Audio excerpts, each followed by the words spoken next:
같이 기도 드리심으로 수요 예배 드리시겠습니다. 다 같이 기도 드리시겠습니다. 하나님 아버지 참 감사드립니다. 오늘도 연약하고 주님 앞에 죄 지을 수밖에 없는 우리들을 예배 자리에 불러주셔서 다시 한번 주님의 은혜를 힘입어 나아갈 수 있는 시간을 주셔서 너무나도 감사드립니다.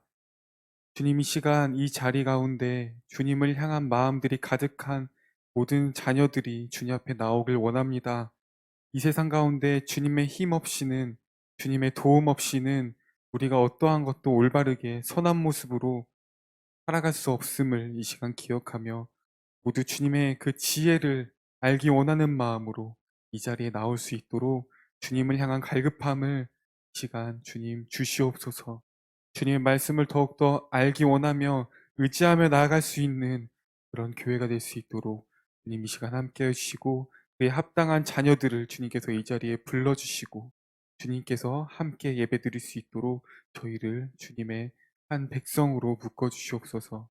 감사드립니다. 예수님 이름으로 기도드립니다. 이 시간 인내하신 구세주여 찬양 드리시겠습니다.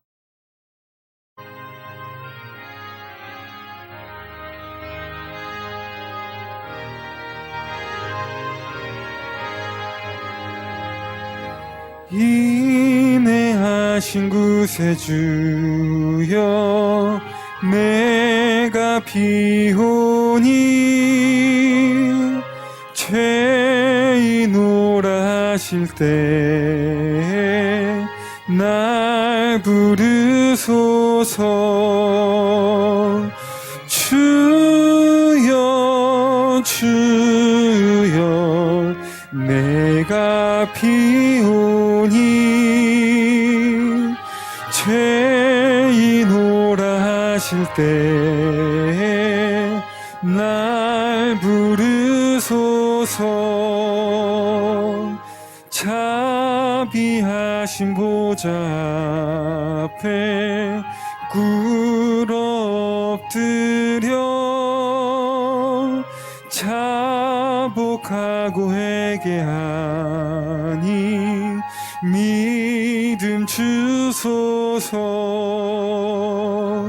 주여 주여 내가 비오니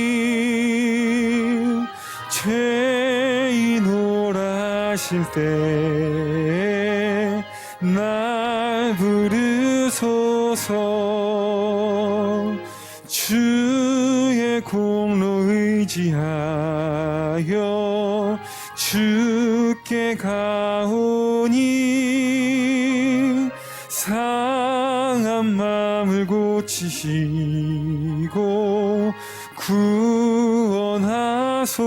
구원하소서. 주여 주여 내가 비오니 죄인오라 하실 때 날 부르소서.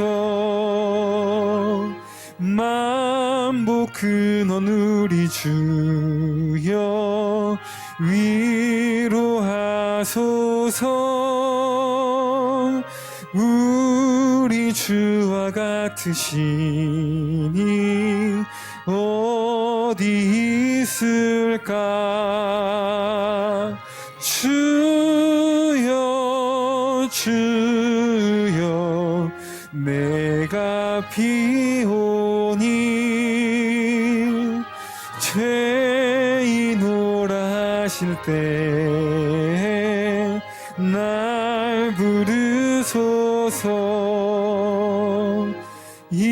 인내하신 구세주여 내가 비오니 죄인오라 하실 때 날 부르소서. 주여 주여 내가 비오니 죄인오라 하실 때 날 부르소서. 자비하신 보좌 앞에 꿇어 엎드려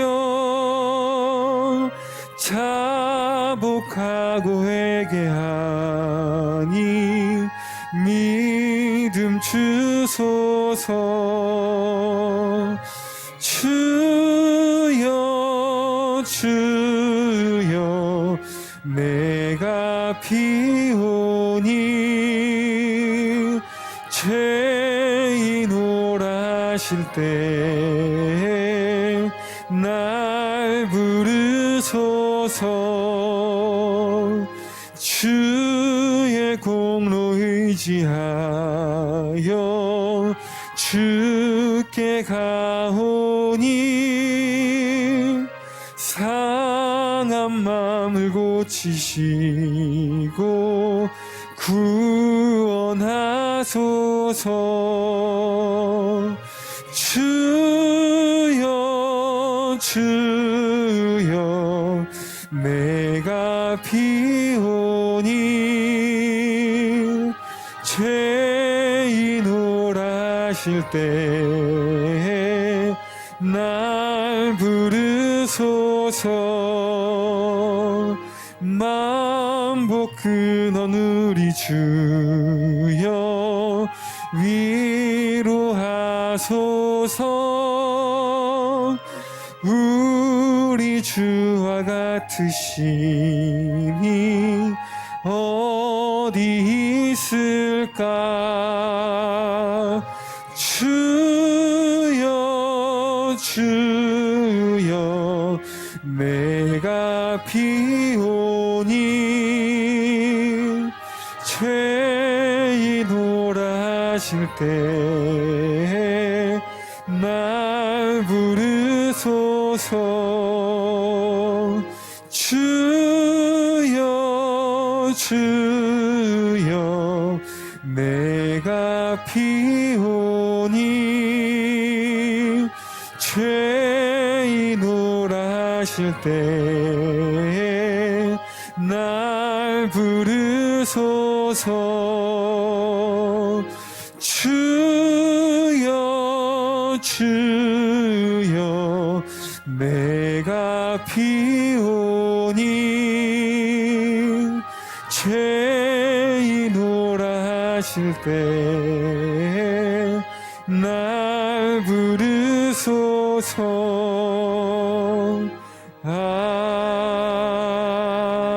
아멘.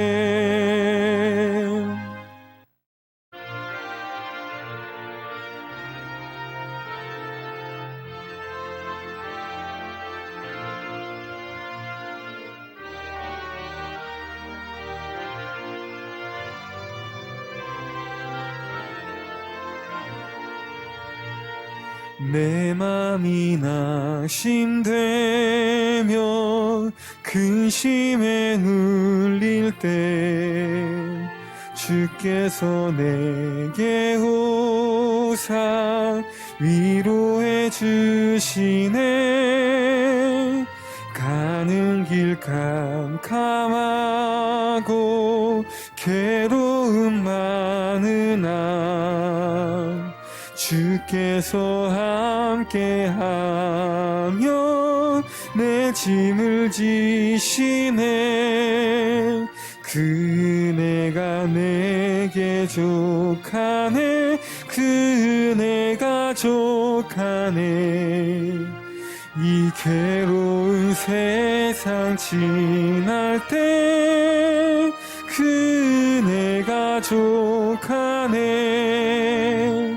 희망이 사라지고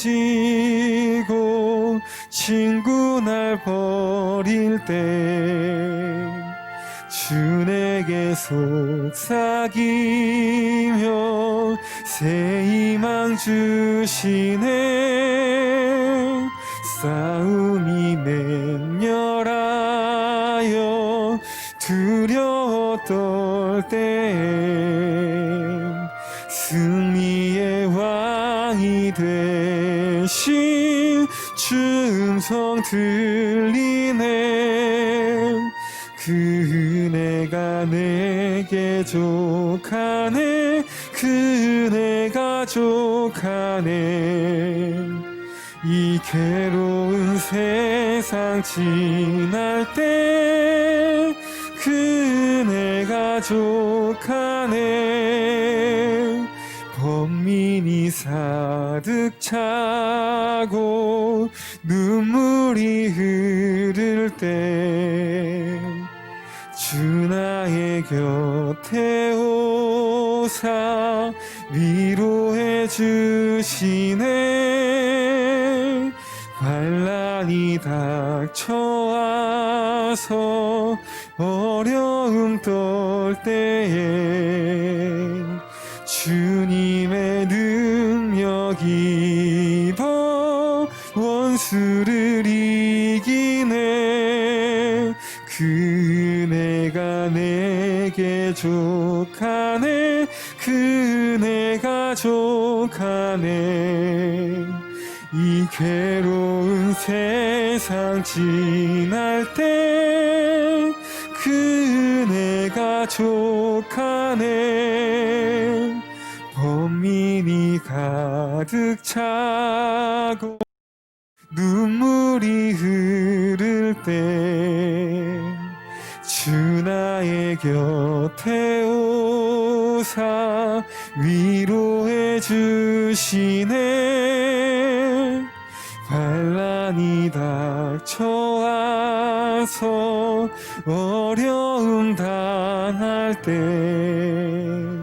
주님의 능력 입어 원수를 이기네. 그 은혜가 내게 족하네. 그 은혜가 족하네.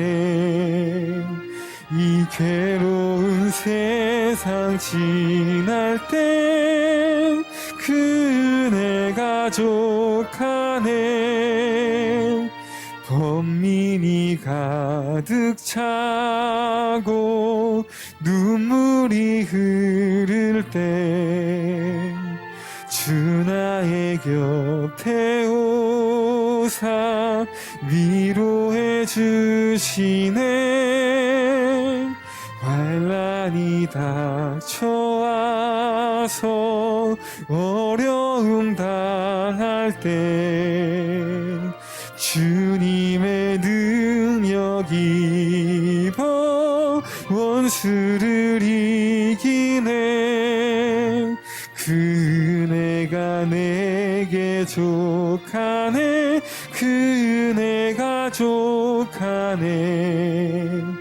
이 괴로운 세상 지날 때 그 은혜가 족하네. 그 은혜가 내게 족하네. 그 은혜가 족하네. 이 괴로운 세상 지날 때 그 은혜가 족하네.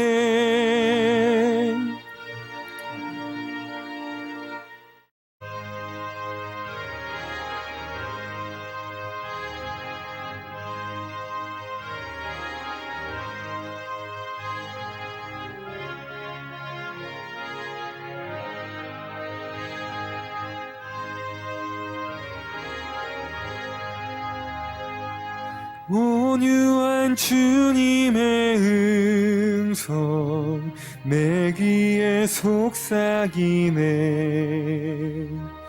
내 마음 문을 두드리니 곧 주님을 영접하라.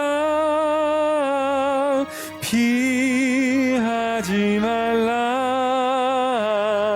피하지 말라. 우리가 곁길로 피해도 마음속에 오시리. 심판날 당할 때 주님을 너 맞을 준비해. 마음속에 주님을 영접하라. 주 영접하라. 사랑의 주 예수 친히 이 땅에 내려오사 문 밖에 서서 기다리니 참 놀라운 사랑이라. 피하지 말라. 피하지 말라. 우리가 곁길로 피해도 마음속에 오시리. 심판날 당할 때 주님을 너 맞을 준비해. 마음속에 주님을 영접하라. 주 영접하라. 주님이 부르는 음성 널 받아주시나니 회개한 내게 임하시어 끝까지 널 도우시네. 피하지 말라. 피하지 말라. 우리가 곁길로 피해도 마음속에 오시리. 심판날 당할 때 주님을 너 맞을 준비해.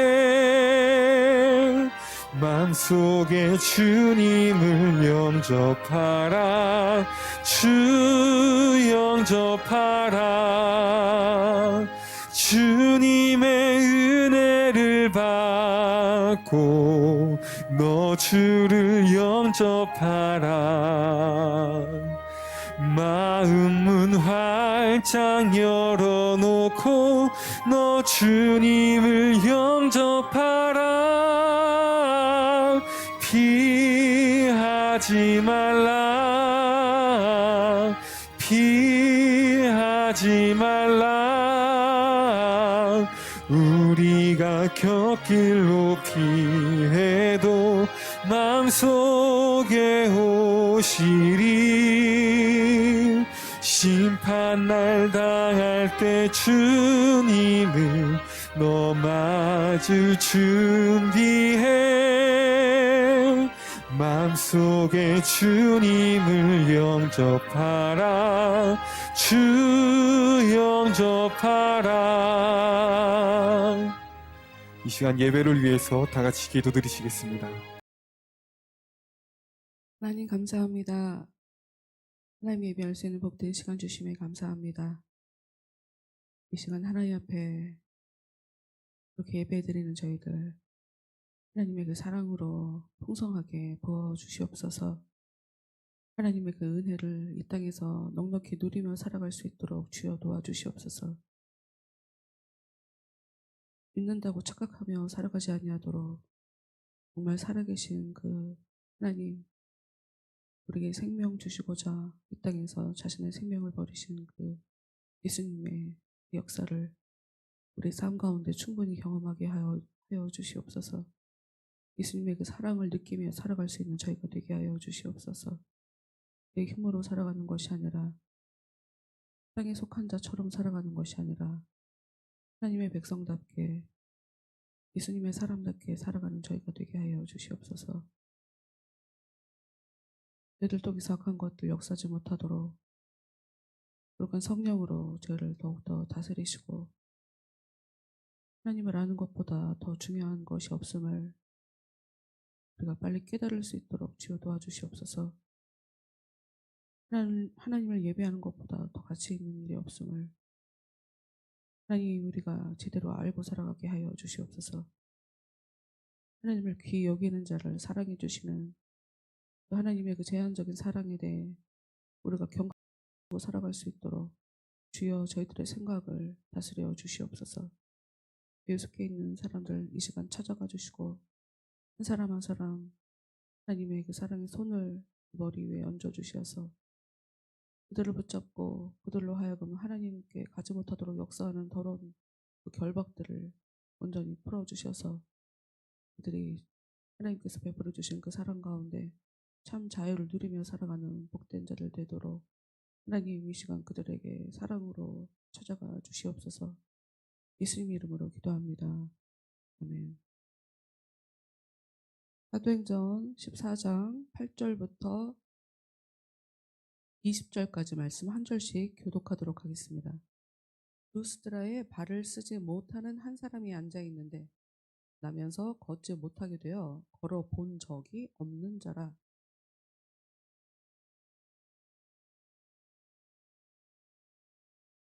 큰 소리로 이르되 내 발로 바로 일어서라 하니 그 사람이 일어나 걷는지라.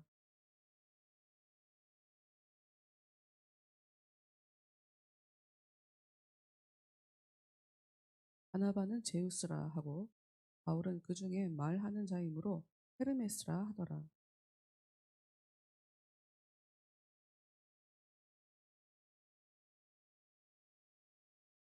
두 사도 바나바와 바울이 듣고 옷을 찢고 우리 가운데 뛰어들어가서 소리질러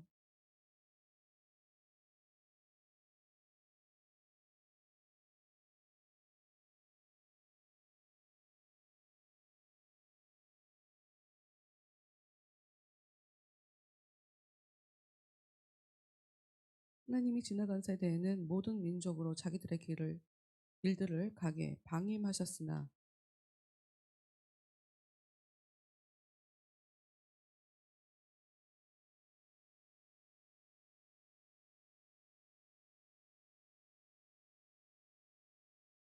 이렇게 말하여 겨우 무리를 말려 자기들에게 제사를 못하게 하니라.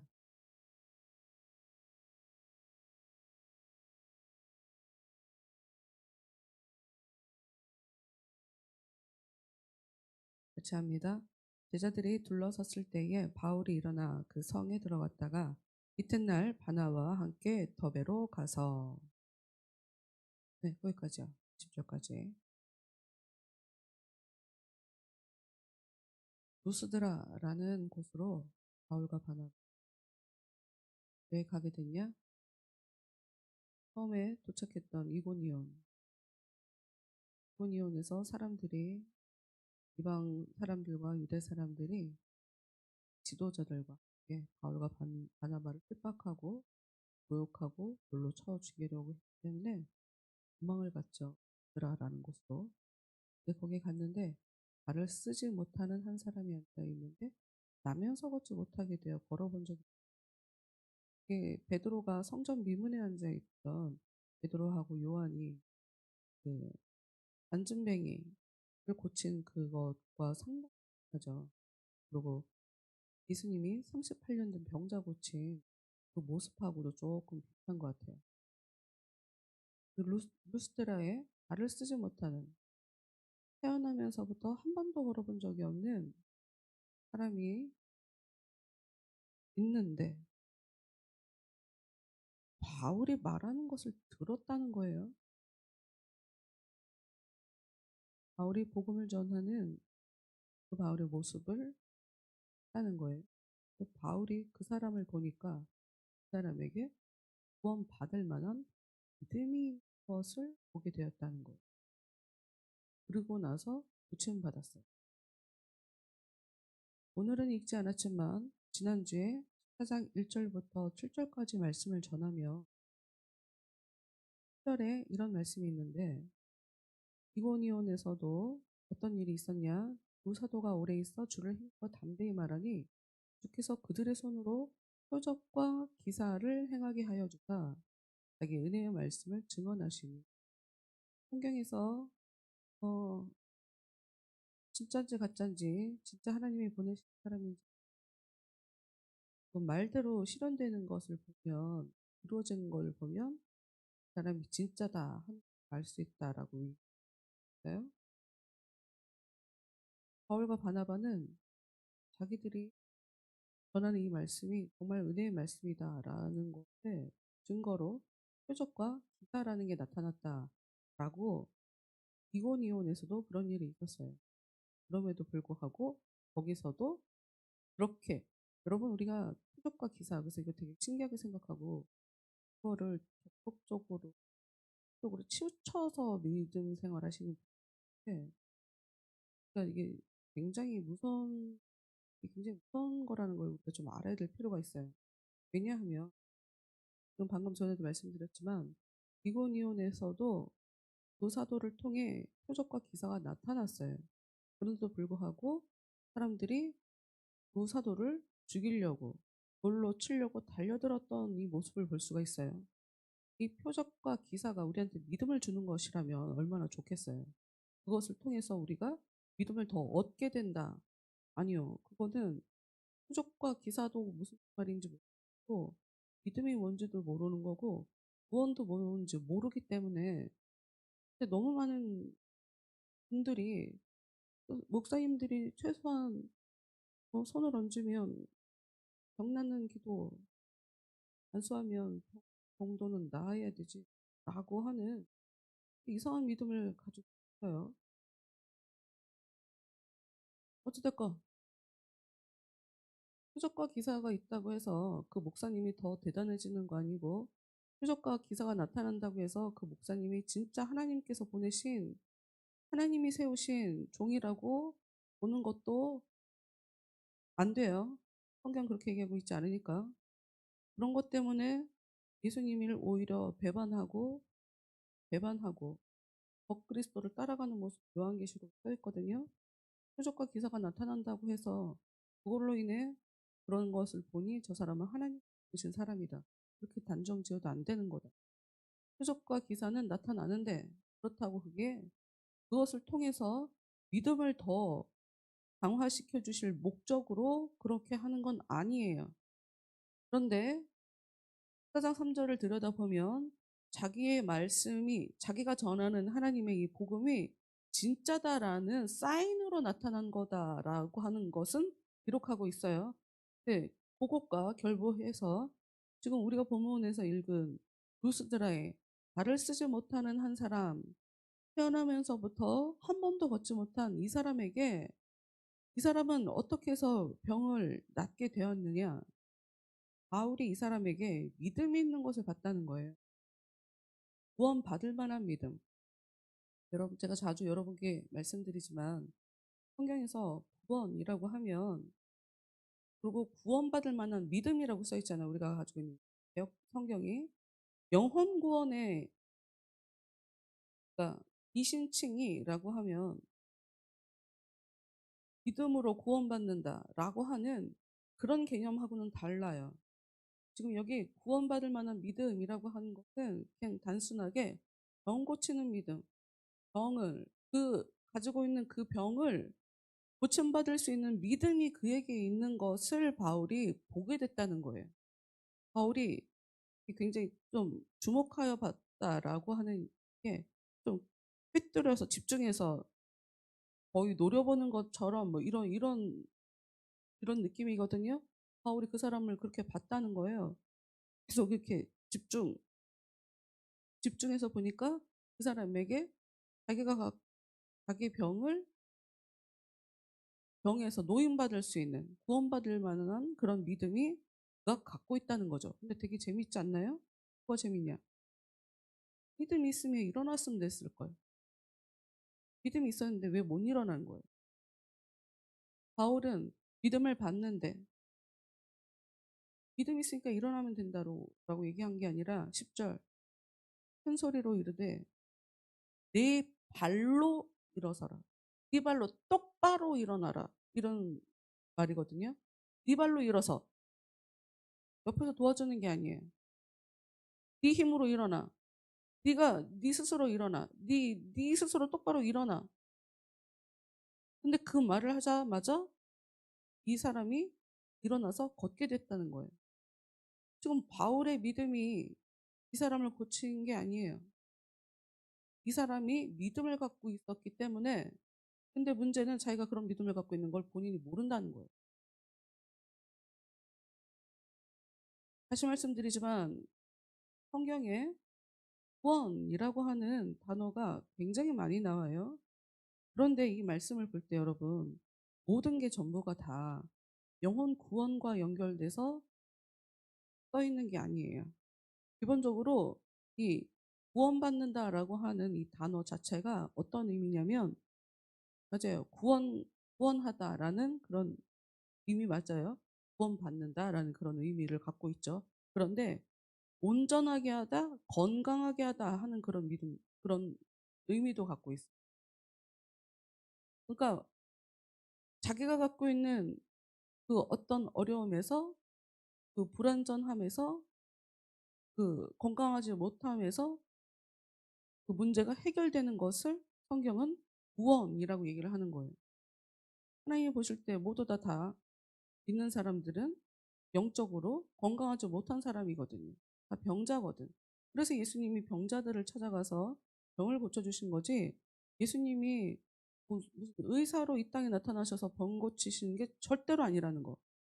그래서 많은 사람들이 교회에 병 고치러 많이 와요. 뭐 요즘은 안 그러더라고요.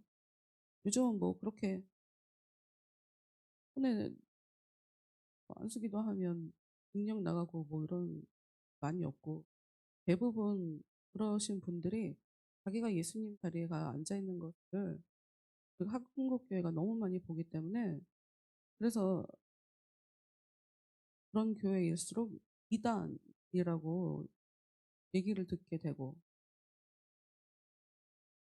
근데 그런 얘기를 들으면 다른 교회는 목사님이 병 고칠 수 있는 능력이 없기 때문에 자기네 교회에다가 이렇게 말도 안 되는 거짓 누명을 씌우는 것처럼 또 그렇게 보고 그러더라고요. 여러분, 진짜 하나님의 은혜가 있으면 그 사람이 중간에 타락하거나 변절되거나 그럴 수 없어요. 말도 안 되지. 병 고쳐갖고 굉장히 크게 된, 떠오르는, 정말 온 국민에게, 진짜 온 기독교, 한국 기독교에 굉장히 특징적으로 뭐 죽은 사람도 살아나게 하는 이런 사람들 되게 많았었어요, 우리나라에. 그 사람들 전부 다 이단됐어요. 나중에 변했다고. 근데 그건 나중에 변한 게 아니야. 처음부터 가짜인 거지. 그냥 그 사람에게는 병을 고칠 수 있는 능력이, 은사가 나타난 거지. 그게 그 사람이 구원, 남을 구원하게 하는 믿음이나 본인이 구원받았던 증거라고 볼 수는 없는 거예요. 다시 얘기하지만 지금 여기 루스드라에서 병 고침 받은 이 사람, 성경은 그를 구원받을 만한 믿음이 있다라고 얘기를 하고 있지만, 성경을 잘 들여다보면 이 사람이 자기가 그 영혼을 구원받을 만한 믿음이라고 판에서 써놓고 있는 게 아니에요. 병 고침 받는 것에만 제한적으로 이걸 쓰고 있어요. 그러면 우리가 이걸 짚고 넘어가야 되겠구나. 그리고 이게 굉장히 또 중요하게 반드시 짚어보고 넘어가야 되는데, 이 기적이 일어났단 말이에요. 더군다나 이 사람은 태어나면서부터 한 번도 걸어본 적이 없는 사람이에요. 그 사람이 걷게 됐어요. 사람들이 난리가 났지. 신들이 내려왔다. 신들이 사람의 모습으로 우리한테 나타났다. 바나바가 더 대단해 보였던 것 같아요. 제우스가 가장 높은 신인데 바나바를 제우스라고 얘기한 것도 그렇고, 사실 바나바가 바울이랑 헤어지기 전까지 성경을 보면 이 14절에도 나와 있는데 바나바와 바울이라고 기록해요. 바울과 바나바라고 써 있지 않고 바나바를 먼저 써요. 아는 것처럼 바나바는 이 초야에 묻혀 있던 바울을 안디옥 교회로 데리고 온 사람이에요. 모든 사람들한테 거절을 당해서인지 아니면 훈련이 덜 돼서인지 아직 때가 안 돼서 무슨 일인지를 모르겠지만, 몇 번 바울이 복음을 전하려고 시도를 했었으나 그때마다 계속 벽에 부딪히니까 그냥 초에 이렇게 묻혀갖고 전혀 활동하지 않고 있는 그 사람을 바나바가 안디옥 교회로 데리고 왔단 말이에요. 그러면서 같이 다녔기 때문에 어찌 보면 바울이 사역을 하는 데 있어서 바나바가 좀 더 주도권을 갖고 있는 것처럼 이제 그렇게 보여지죠. 어찌됐건 사람들도 그 일을 겪은 병 고침 받는 모습을 본 이 사람들도 바나바에게 제우스라고 얘기하고 바울이 말을 하니까 헤르메스라고 그렇게 얘기를 했다는 거예요. 근데 너무 웃긴 게 13절에 도시 밖에 제우스 신전이 있었어요. 제우스를 섬기는 도시마다 그 특정 신들을 섬기는 그런 신전이 있었죠. 근데 그 루스드라 도시 밖에 제우스 신전이 있었는데 제사장이 황소들하고 꽃다발을 이렇게 가지고 왔다는 거예요. 제물을 바치려고. 근데 되게 이상하지 않아요? 명색이 자기가 제우스 땅의 제사장인데 신이 나타나려면 내 앞에 먼저 나타나야 되는 게 아니에요. 거예요. 정말 자기가 제우스를 진짜 믿고 있고 섬기고 있는 제사장이라고 그러면 진짜 순수한 마음에서 그러는 거라면 그러니까 이게 참 어떻게 보면 되게 슬픈 일인데 교회 안에 보면 믿음이 없으신 분들 중에 자기들이 믿음이 있다고 착각하시는 분들이 되게 안타깝더라고요. 믿음이 없는 사람들이 자기가 믿음이 없다고 딱 알아차려야 되는데 믿음도 없는데 자기가 믿음이 있는 걸로 착각하시는 분들이 있고 구약 성경에도 나오잖아요. 그 거짓말하는 영을 하나님께서 보셨을 때 그 미가야 선지자가 왜 너랑 나랑 다른 얘기를 하냐?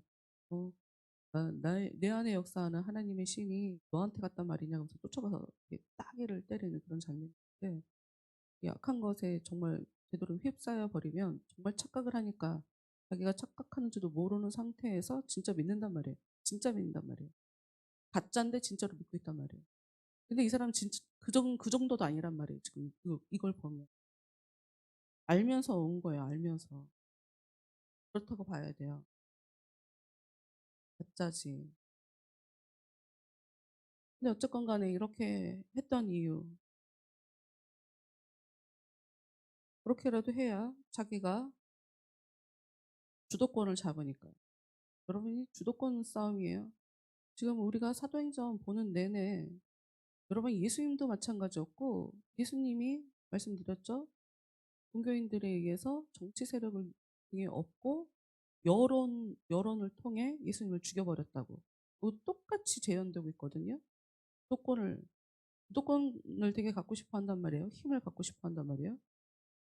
근데 이 제사장도 제우스 신당의 제사장도 사실 자기가 늦었지만 사람들 앞에 서서 사람들과 함께 제사하려고 자기가 제사장이 되어서 그렇게 나타난 거. 참 웃긴 것 같아요. 자기한테 먼저 나타나야지. 야, 나한테 안 나타났어. 그러니까 걔는 가짜야. 최소한 이래야 된단 말이에요. 진짜 믿는 걸로 정말 착각을 하면서 사는 제사장이라면 그것도 아니라는 거지. 어쨌건 간에. 이들을 제사하려고 그랬죠. 신이 내려왔다고 하니까 제우스가 왔고 헤르메스가 왔다고 하니까 여러분 이게 중요해요. 14절 말씀. 이런 게 나타나야 된다. 왜 안?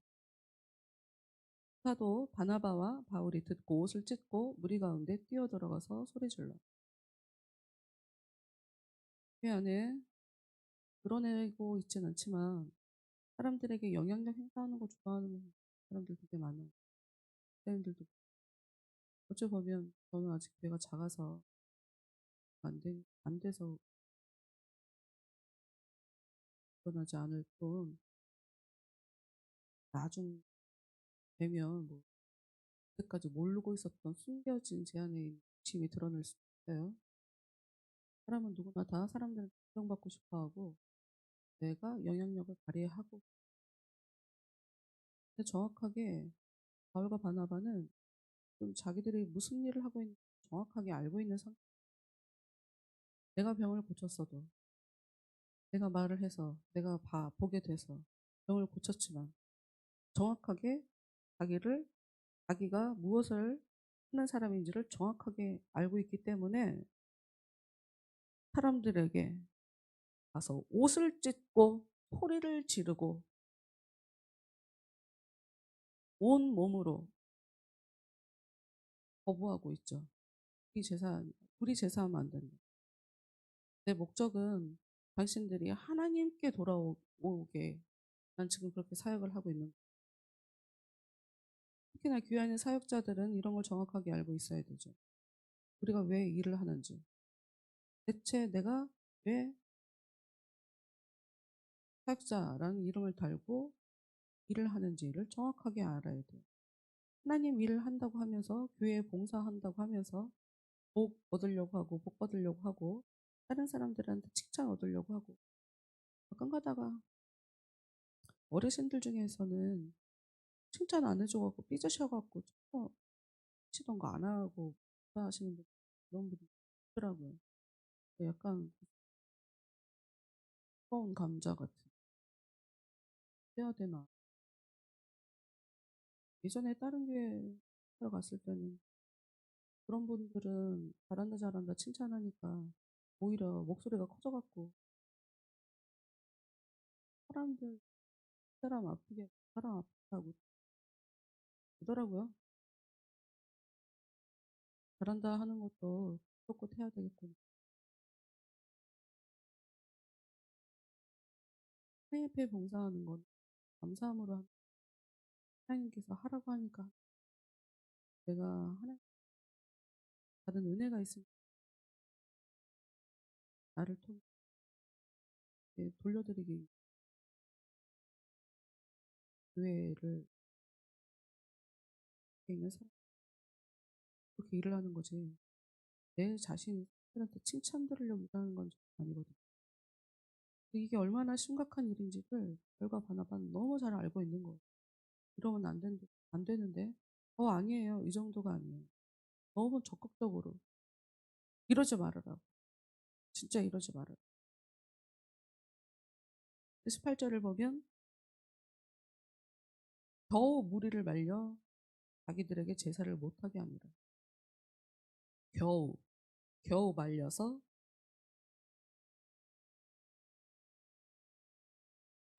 바나바와 바울이 자신들에게 제물을 바치지 못하도록 힘을 다해 막았던 걸 볼 수가 있죠. 19, 20절 보고 신약 성경에서 예수님이 경고 친 사람들에 대한 특징을 좀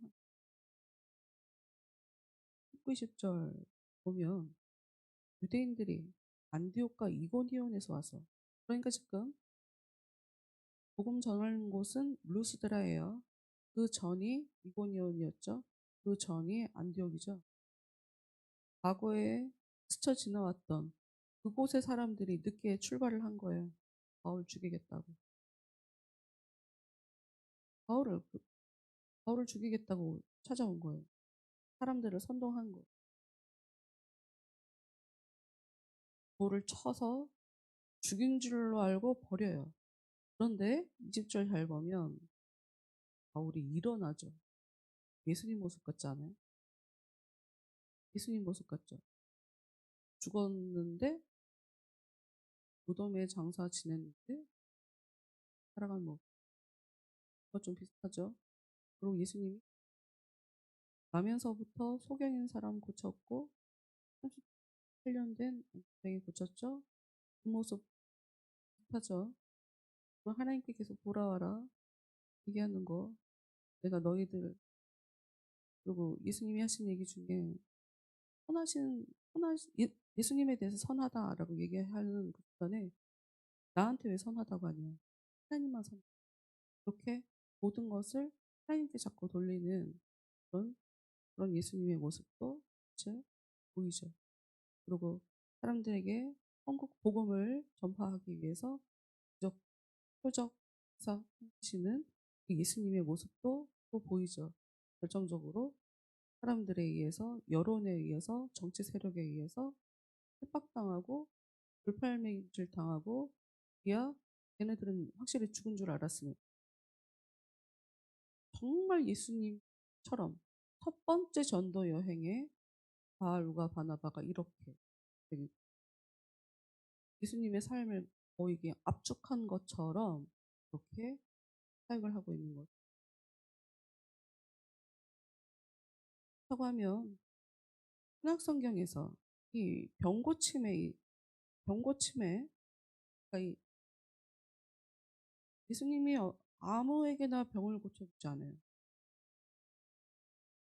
그러니까 왜 이걸 중요하다고 얘기하냐면 여러분 사람들은 예수님께 그러니까 교회에 나와서 알아요. 힘드니까 도움을 받고자 나오죠. 교회에 나오죠. 그런데 예수님이 정말 주고 싶은 건 믿음이란 말이에요. 구원이란 말이에요. 그 사람들은 자기의 영혼에는 관심이 자기가 갖고 있는 문제 해결에만 관심이 있단 말이에요.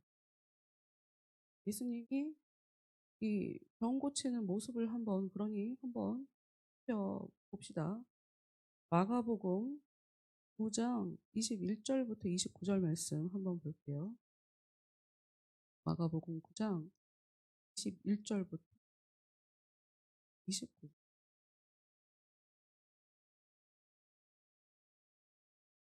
여기 보면 귀신 들린 아이가 나오고 그 아버지가 나와요. 절.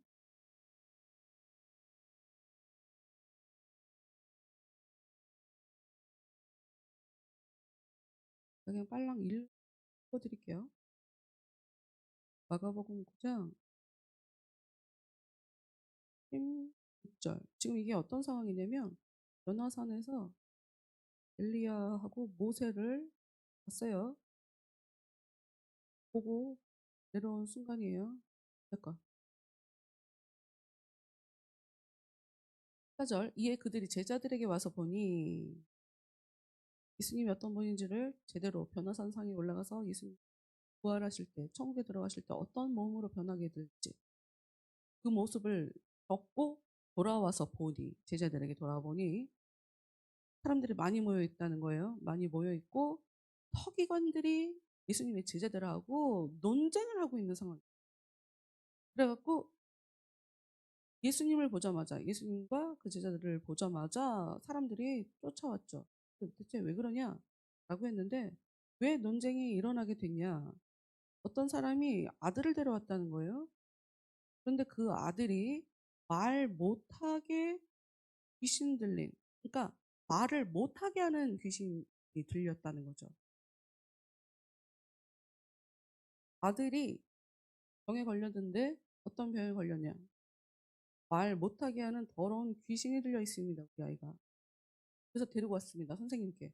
선생님이 안 계셔갖고 지금 서기관들하고 논쟁이 벌어진 상태라고. 이 귀신 때문에 우리 아이가 자꾸 복구러지고 거품도 흘리고 할수록 애가 이도 갈고 막 몸이 빳빳하게 굳고 막 이러니까 그런데 예수님의 제자들한테 쫓아다 달라고 그랬습니다. 내가 예수님의 제자들도 고칠 수 있는 능력이 있어 보여서 쫓아다 달라고 했는데 쫓아내질 못했다고. 그래갖고 지금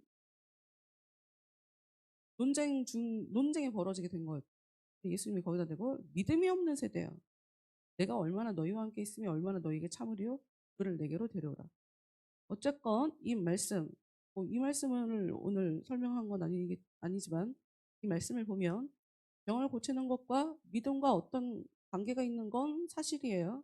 믿음이 없는 세대예요. 라고 얘기했으니까 믿음이 없어서 지금 치유가 일어나지 않았다라고 하는 예수님의 책망이거든요. 그래서 20절을 보고 20절을 보니 아이를 데리고 왔죠.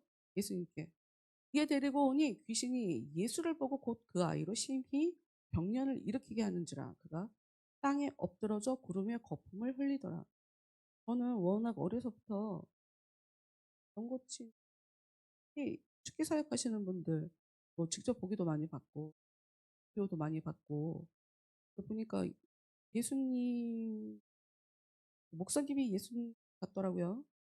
그 귀신 들린 사람이 목사님 앞에 오면 저렇게 땅에 엎드러져 구르고 거품을 흘리고 경련을 하고 이런 일을 일어나더라고요.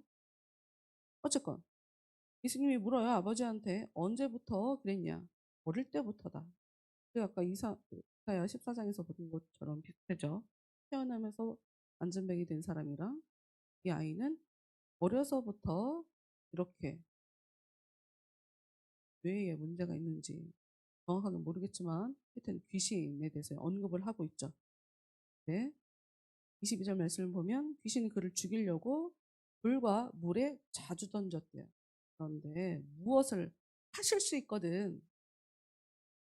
우리를 불쌍히 여기사 도와주옵소서. 하실 수 있으면 도와주세요. 그렇게 얘기할 만하죠. 예수님의 제자들이 못했으니까. 그런데 예수님 사랑하시죠. 할 수 있거든. 이게 무슨 말?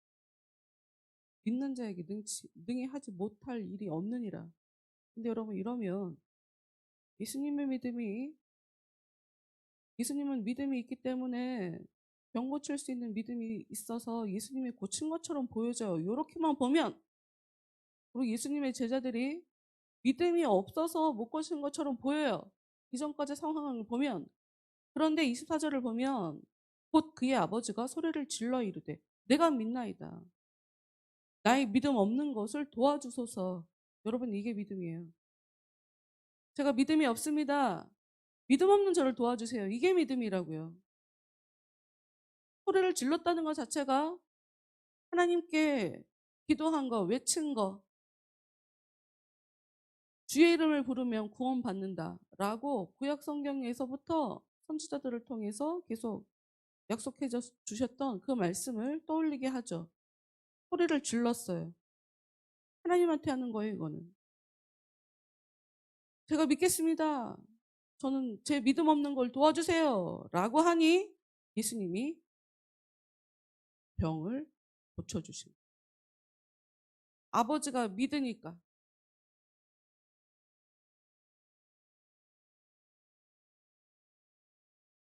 그래서 28절, 29절 집에 들어가심에 제자들이 조용히 묻자오되 우리는 어찌하여 능히 그 귀신을 쫓아내지 못하였나이까? 예수님 왜 저희는 못했어요? 라고 했더니 너네가 기도하지 않았잖아. 라는 얘기죠. 아버지가 기도했다는 거잖아요. 아버지가 소리를 질러. 그게 바로 아버지가 기도한 거예요. 잘 모르겠다 그러면 좀 더 봅시다. 누가복음 5장 20절. 누가복음은 특히나 누가가 의사였어요. 원래 직업이. 그래서 병 고치는 기적이 유난히 많이 써져 있어요.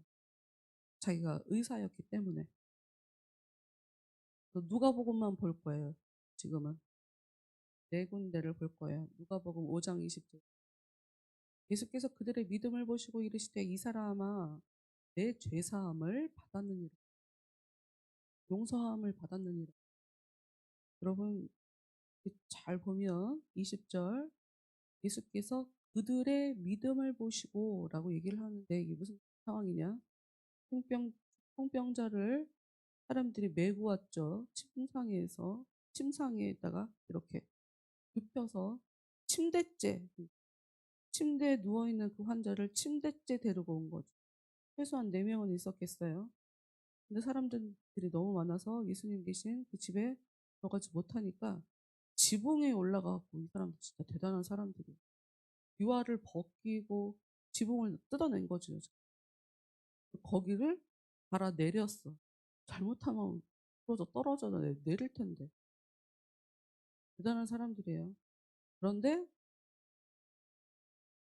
그들의 믿음을 보시고 아까 아버지 믿음을 통해 아들의 병이 고친 것처럼 중풍병자를 데리고 온 그 사람들의 믿음을 보시고 중풍병자의 병이 고쳐진 거예요. 이게지만 죄사함을 받았느니라 라고 얘기할 때 영원히 구원받았다 라고 얘기하면 안 돼요. 왜? 그런 것 같으면 예수님이 왜 죽어? 예수님이 죽을 필요 없잖아요. 예수님이 십자가 제물로 하나님께 받쳐줘야 죄사함을 받을 수가 있는 거예요. 그러니까 중풍병을 중풍병에 걸린 것이 죄 문제였다는 걸 지금 얘기를 하고 있는 거고, 그 중풍병이 걸리게 된 그 죄 문제를 용서함 받은 거고, 그래서 중풍병을 고침받은 거예요. 25절에 그 사람이 그들 앞에서 곧 일어나 누웠던 것을 가지고 하나님께 영광을 돌리며 자기로 돌아가니. 이번엔 우리가 누가복음 7장 말씀을 한번 보도록 하겠습니다. 여기에는 어떤 여자가 나오냐?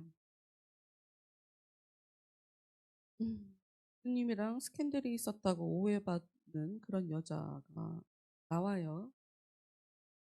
이 여자에 대해서 그들에 따라 나사로의 누이인 마리아라고 얘기하는 사람이 아니다라고 얘기하는 사람. 똑같은 여자면 어떻겠어요? 중요한 게 아니지. 어찌됐건 여자가 37절에 보면 죄를 지은 여자에 대해서 얘기를 하고 있어요. 죄 지은 여자가 향유 담은 옥합을 가지고 왔어요.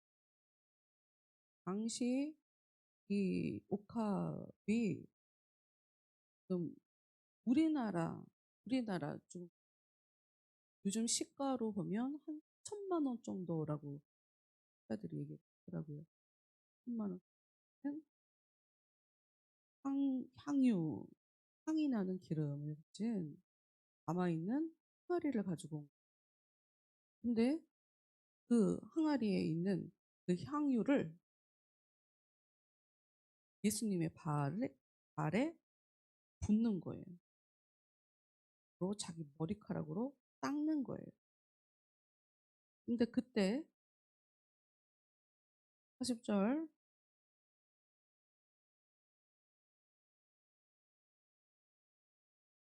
39절에 먼저 보면 그 모습을 본 바리새인, 집주인인 바리새인이 기분이 나빴던 거죠. 왜? 유대인들에게 있어서 정결이 굉장히 중요하기 때문에 죄인이랑 같이 밥 안 먹은 거예요. 같이 밥 먹으면 부정타요. 이들에게 있어서 정결 예법이 되게 중요해서 가 누군지 모르는 거야? 선지자라면서.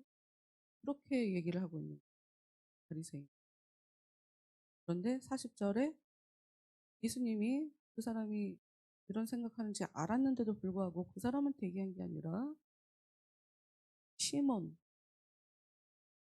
베드로에게 얘기를 하는 거예요. 올려서 시몬아, 내가 너한테 할 얘기가 있어. 어떤 사람이 빚을 졌어. 한 사람은 500데나리온을 얻고 한 사람은 50데나리온을 빚졌어. 근데 둘 다 갚을 돈이 없어갖고 빚을 안 갚아도 된다 하고 빚을 없애줬대. 누가 더 고마워하고 누가 더 사랑하겠냐? 누가 더 훨씬 더 감사하겠니? 훨씬 많이 상감받은 사람이겠죠. 라고 얘기를 하고 예수님이 이 말이 이 여자 너 바리새인은 네가 잘하고 살았다고 생각하니 그래도 뒷단에는 네가 또 죄인이라고 생각하고 나를 선생이라고 지금 모셔서 이야기를 듣고 같이 교제를 나누고 이러고 나를 불렀어. 근데 네가 나한테 느끼는 그 감사에 너 죄인인 저 여자가 나한테 그 감사의 깊이가 다를 거다. 사랑의 사이즈가 다를 거다. 왜? 저 여자는 자기가 정말 큰 죄지었다는 걸 잘 알고 있기 때문에. 그런데 너는 내가 정결 예식이 그렇게 중요한데 깨끗한 거 그렇게 따지는데 정작 너는 나 내가 집에 들어왔을 때 내 발 씻을 물을 안 줬어. 근데 저 여자는 그 귀한 향유를 가지고 와서 자기 눈물로 발을 적시고 자기 머리카락으로 내 발을 닦고 기름을 내 머리에다가 부어주고 이랬다고. 그러면서 47절.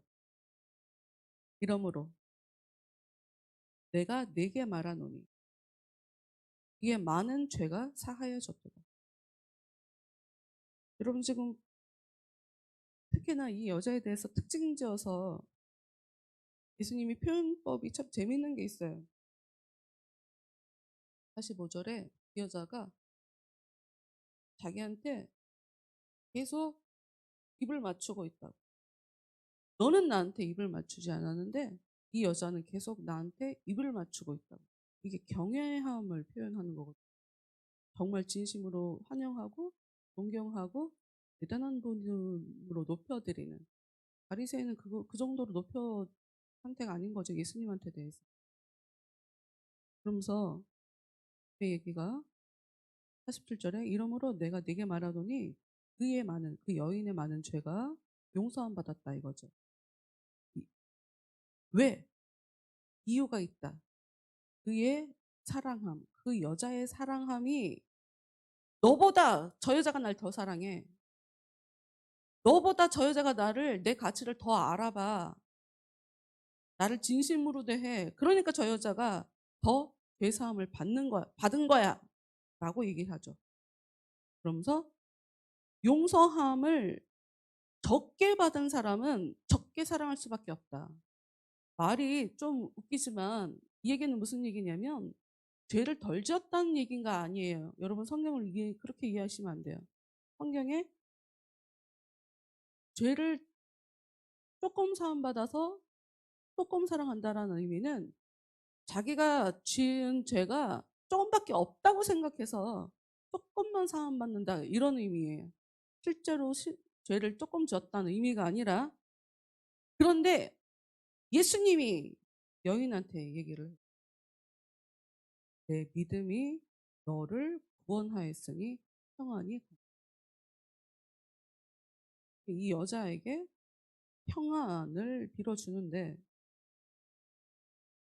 뭘 믿음이라고 얘기하냐면 이 여자가 예수님한테 대하는 태도, 계속 입을 맞추고 자기를 낮추고 예수님 앞에 계속 눈물을 흘리면서 말을 안 했을 뿐 얼마나 많은 것으로 자기 마음을 다 드러내고 있냐고. 예수님한테 다 보여주고 있지. 내 마음을 다 드러내고 있고 이 비싼 걸 가지고 와고 예수님한테 사용하고 있는데, 예수님의 제자도 야 거기 돈이 얼만데 저걸 저렇게 낭비해? 라고 얘기할 정도로 자기가 갖고 있는 최고의 것을, 보통은 여자들이 결혼할 때 사용하려고 갖고 있는 거라고 얘기를 해요. 근데 모르겠어요. 학자들에 따라 다 얘기가 다른데 죄인인 여인이 네가 결혼 지참금으로 손에 담은 옥합을 갖고 있다? 굉장히 비열한 거, 깨끗한 데서 여기는 죄 지은 여자랑 그건 잘 모르겠어요. 하여튼 우리한테 중요한 건 그 귀한 거를 가지고 와서 예수님께 부었다는 거죠. 예수님께 드렸다는 거죠. 말 한마디 하지 않았지만 예수님께 계속 입을 맞추며 자신의 눈물로 예수님의 발을 닦고 자기의 머리카락으로 예수님의 발에 있는 자기의 눈물을 물기를 닦음으로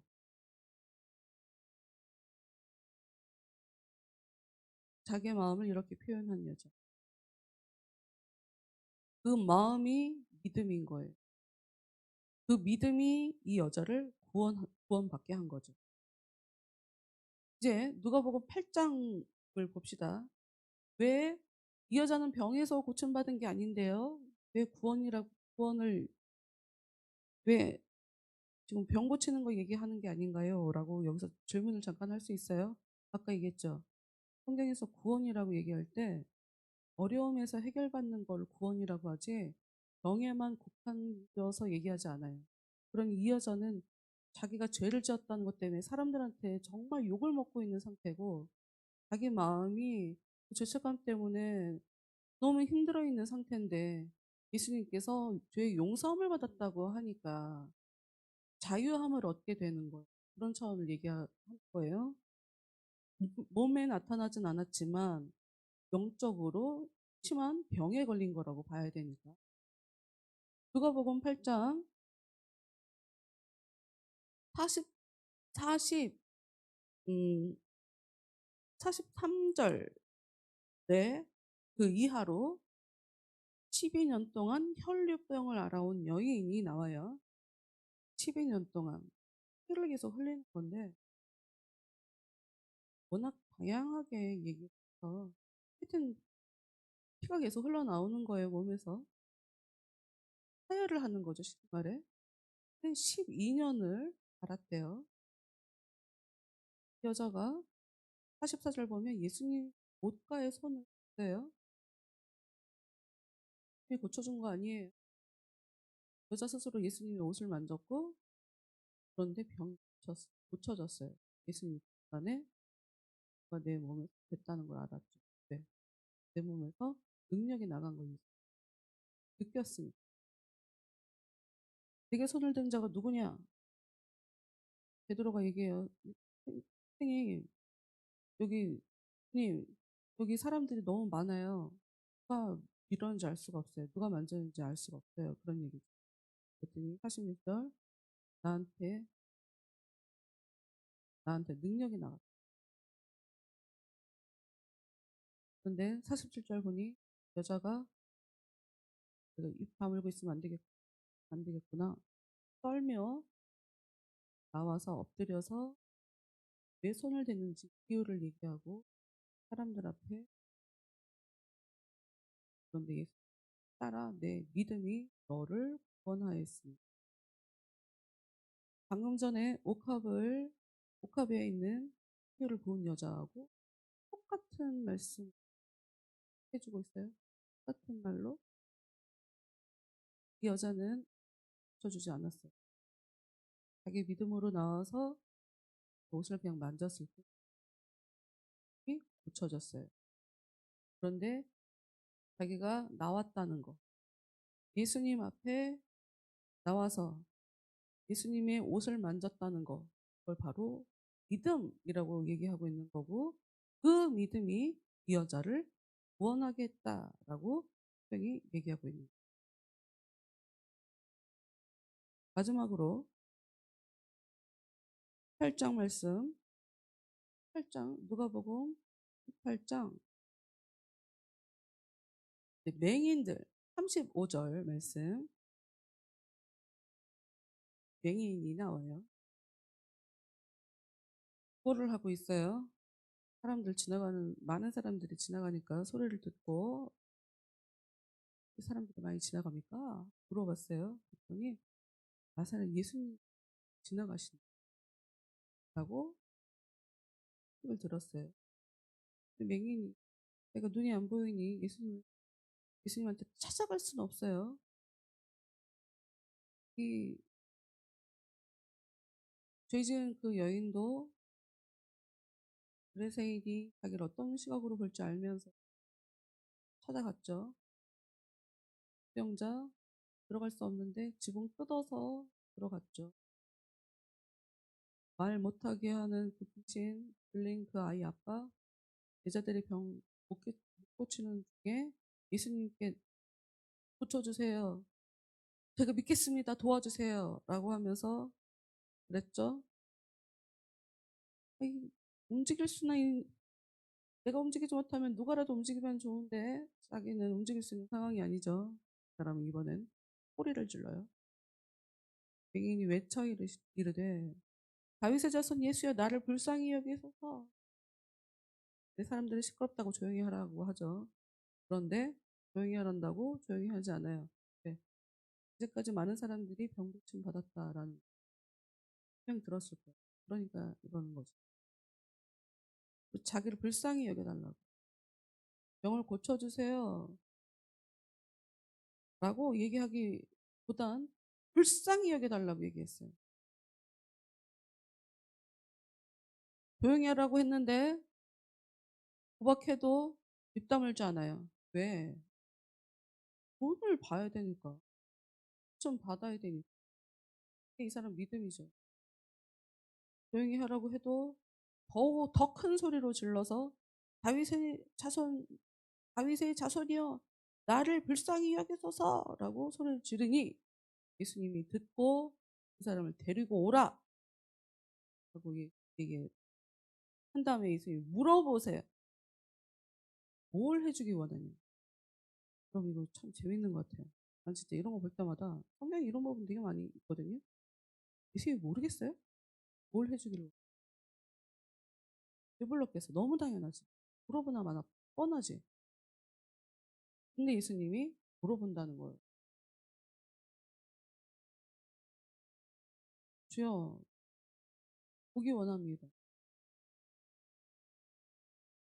예수님이 대답이 뭐라? 내 믿음이 너를 구원하였느냐.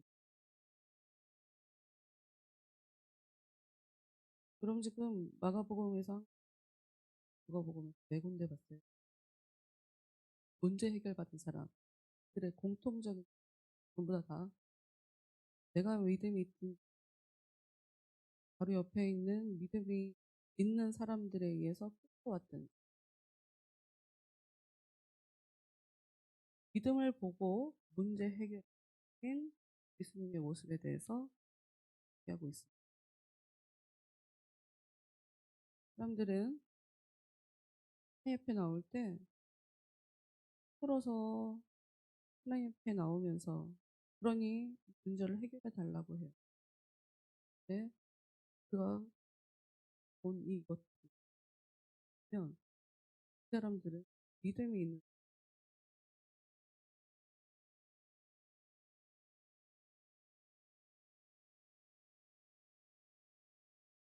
믿음은 상관없고 고쳐만 주세요. 예수님은 그렇지 않아요. 그렇지 않아요. 아까 힘내시는 거 봤잖아요. 힘내세요. 기도하라고 해요. 기도해야 돼요. 은혜가 와야 돼요. 이 바울이 고친 이 안진뱅이 병자 사람은 바울의 설교를 귀 기울이고 있었던 사람이에요. 말씀에 귀 기울였던 사람. 그래서 말씀으로 인해서 말씀 덕분에 사람에게 병 고칠 만한 믿음이 생겨진 걸로 보는 것이 자연스럽고 그런 믿음이 갖게 된 걸 바울이 보고 쫓아가서 손잡고 일으켜주지 않아요. 이 힘으로 일어서 이 힘으로. 맹인에게 뭘 주기를 원하는 게 있으면 하나님한테 얘기해. 내가 원하는 걸 똑바로 구하는 게 그게 믿음이죠. 사람들이 뭐라고 한다고 해도 주저하지 않고 주눅들지 않고 기필코 내가 원하는 그것을 얻어내는 게 그게 믿음이죠. 바울과 바나바가 우리가 복음을 전하기로 부름받은 사람들이니 그를 죽이려고 계속 핍박하고 사람들이 온 성이 막 시끄러워지고 난리가 나고 시민들이 둘로 나뉘어 갖고 너네 때문에 지금 시내가 시끄러워졌다고 어 사회적으로 큰 문제를 일으키고 있다고 그래 갖고 탄압받고 이랬던 바울인데 구속받는다고 해도 내가 할 일에 대해서 쫓아내면 또 다른 데 가서 하고 죽였다고 쫓아냈는데 무슨 일인지 다시 일어나서 또 기쁨으로 또 복음을 전하러 가고.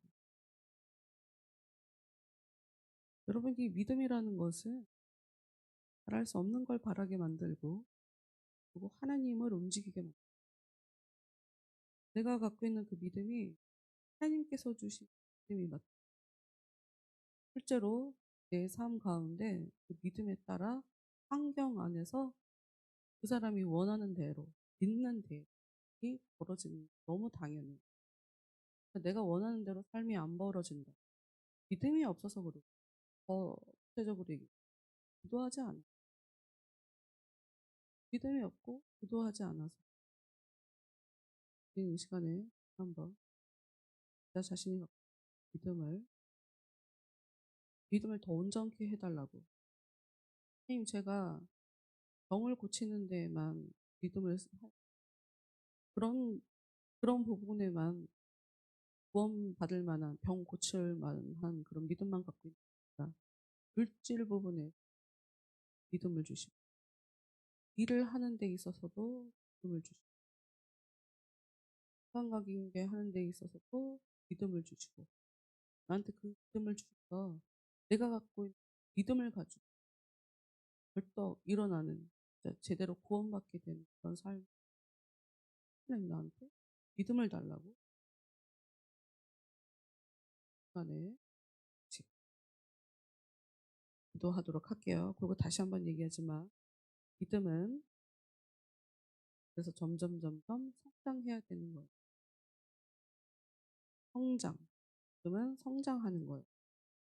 하나를 믿음으로 넘어가면 또 다른 부분을, 내가 하나님 믿지 못하는 그런 부분들을 또 발견해서 또 그쪽 분야에 기도해서 믿음을 가져서 믿음으로 또 내 문제를 내가 스스로 해결하는 것처럼, 분명히 믿음을 그분이 주시는 건데, 그래서 그분의 은혜에 의해서 구원받는 건데, 너의 믿음이라고 얘기하고 있고 네 발로 일어서라고 얘기하고 있잖아요. 내가 뭐 해야 된다고 계속 얘기를 하고 있단 말이에요. 그러니까 아무것도 안 하고 믿음 주세요, 아무것도 안 하고 도와주세요, 그거는 하나님에 대해서 오해하는 사람들이나 하는 행동이에요. 나 움직여야 되니까 힘을 주세요, 나 구원받아야 되니까 능력 주세요. 이게 바로 내 구원의 문제. 나 구원해 주세요. 그런데 그거 감당할 수 있는 그런 능력을 저한테 주세요. 이런 식으로 기도하면 돼요. 은혜가 와서 나를 구원한다는 게 내가 아무것도 안 하고 하는 거 구원받는 게 아니라, 나를 더 강한 사람으로 만들어 주셔서, 아, 나 진짜 말씀 그렇게 했는데 잊었네. 잠깐만요. 반대로 바울은 기도를 했는데 남을 고치지